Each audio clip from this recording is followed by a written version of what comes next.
Maybe the title sounds a bit dramatic on this video, but some of the news I'm going to share with you, a lot of it actually sort of saddens me because SOG is one of my favorite multi-tool companies as far as design. Now, what we have first up is SOG has been quiet for a very long time as far as development. This is the last multi-tool that I can think of that was released by SOG. This is the Aegis multi-tool, the MT. This is a tiny, almost like a fly fisherman's multi-tool. Different people have come up with why you need these long cutters, but to me, it seems like almost a fishing multi-tool.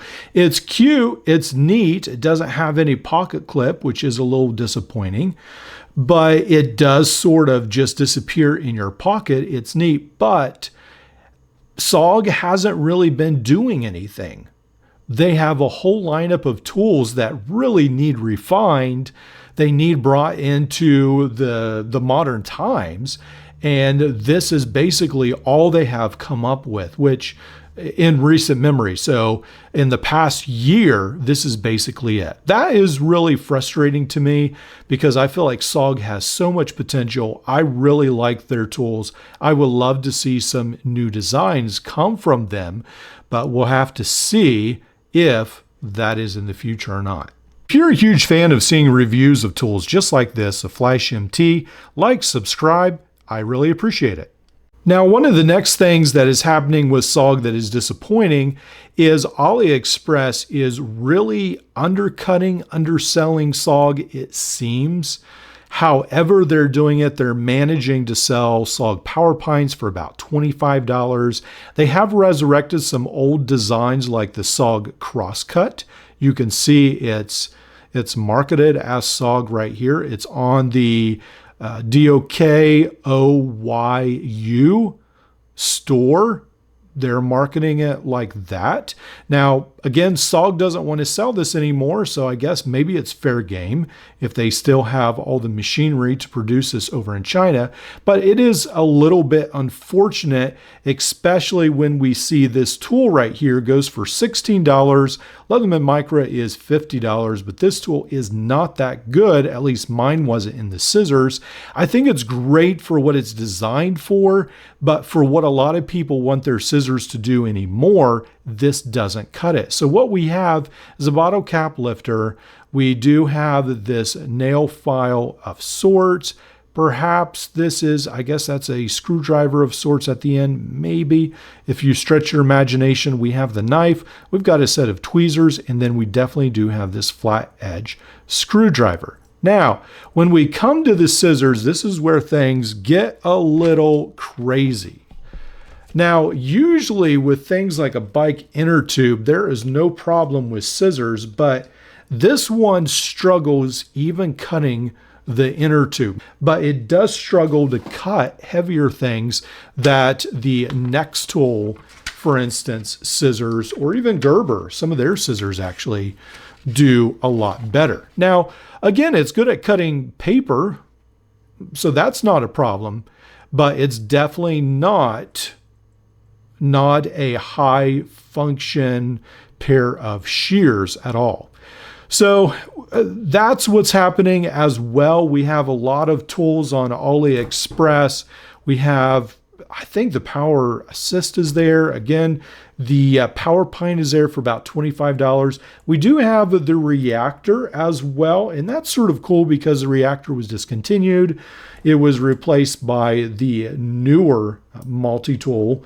But anyway, there are some of these older designs as well.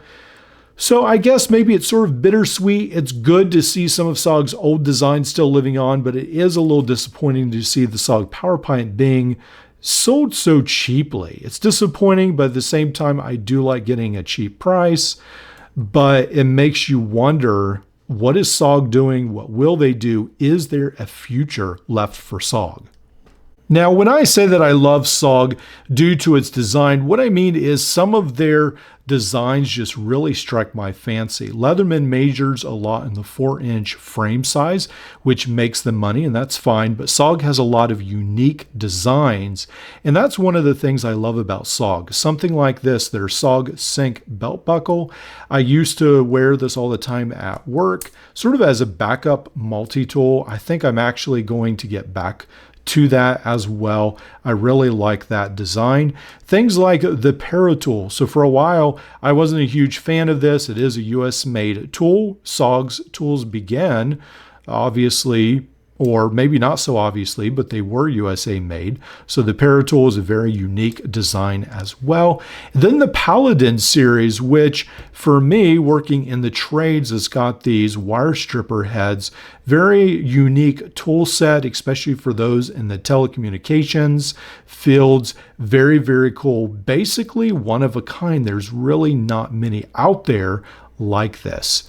So there's a lot of designs. SOG did make some designs to essentially compete with the Leatherman Raptor as well with their pair shears. So different designs like that as well. But one of the things that I find disheartening is continually people are not a fan of SOG. So SOG has not done a very good job of creating a loyal fan base like Leatherman has. I don't know that there's time to do it now. I think time has sort of run out.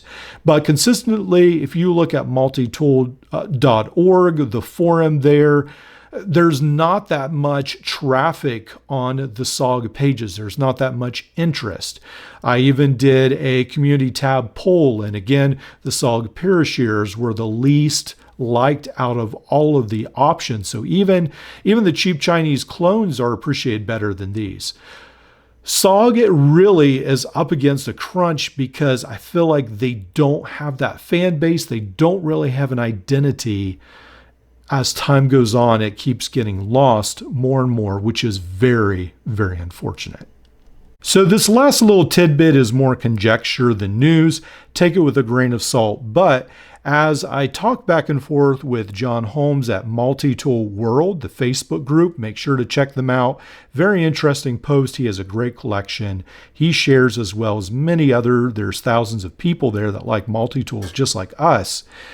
But one of the things he was mentioning is that SOG's whole strategy has shifted. And he's heard rumors that essentially, since GSM Outdoors bought out SOG in December of 2021, essentially the new designs that were already in the works, like this Aegis MT, were produced. But after that, essentially they're done. No new designs. Now we'll see if that happens or not.